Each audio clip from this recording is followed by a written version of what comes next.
What happened to this world? What happened to my energy? What happened to the pearl cast before swine and enemies? Domestic, life's expected, hectic, neglected is more to bear than anything that I'd ever expected. I'm restless. Calling the time I see in my mind, the image when I'm walking the line, cannons ring out, echoes aloud through the room with a shout. Innocent people, the rubber of Regal's hand covers the soul bleeding lethal.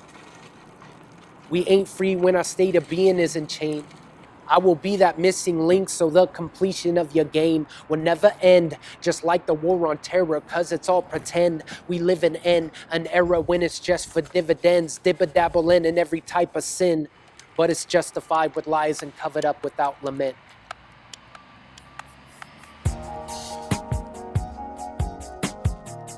My name is Cameron Moberg. I go by Camer1. I live in San Francisco, California. It's my home, it's where my heart is. I love art. I love working with teens and youth and just trying to be a good mentor, a good role model for them.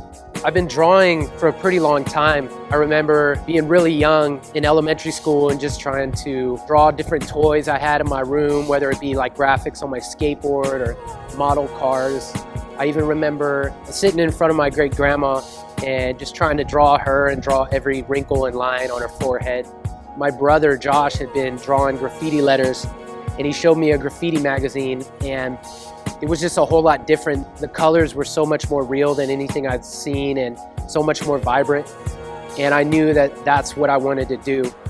I think I work a lot differently than most people. I really like the freedom to just approach a wall and just start moving. You know, even in that movement, it's very soothing to not be so strict in focusing on this, but where I could just look at the wall and just start moving my body.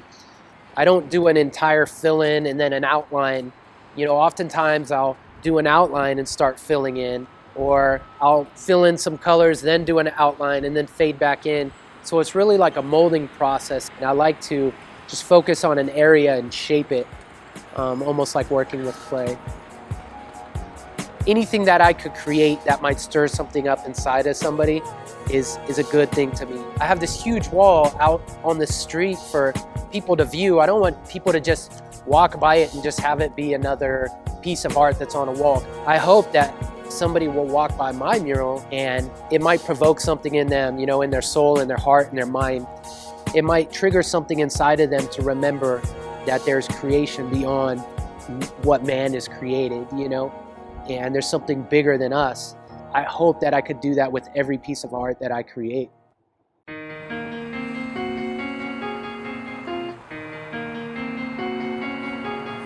A big part of my life is down on 6th Street in San Francisco. They call it the 6th Street corridor. It's kind of like the entrance to the Tenderloin. You know, the city kind of treats it like a chemical spill, like they feel like they can't get rid of the crime and just the poverty, so they feel that it's best to contain it within a small area. I mean, you got families of 6, 7 people living in a 10 by 10 room.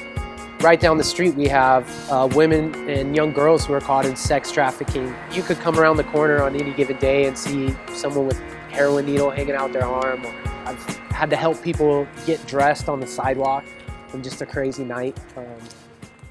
At 18 years old, I started volunteering and, you know, working with the youth and teens down here. And, you know, this wasn't anything new in this neighborhood, just because of what was going on in my mind and heart. Like, I just felt like God was just speaking to me like, I don't want you to leave this neighborhood. These kids see this stuff every day and it, you know, they have people in and out of their lives, and I want you to remain and just be something that's somewhat of a foundation for them. Some of the youth I first worked with came from some pretty rough situations, and to see them come in and do art or, you know, to break dance with them, and just to see that smile on their face, or even the younger ones, just to come in and it's like a load off. It's like they come in the doors and they are free.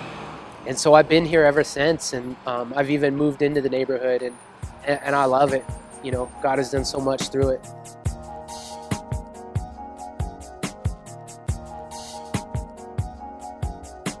I think I'm asked the question a lot, you know, where do you want to go with your art? Or I oftentimes find it hard to answer that question because I'm myself doing it right now. This is my dream job, to work with kids and get to paint murals. It's so rewarding to work down here. It's so rewarding to do art. It's so rewarding to just be an instrument of God and just to be used to just bring hope, you know, into this community.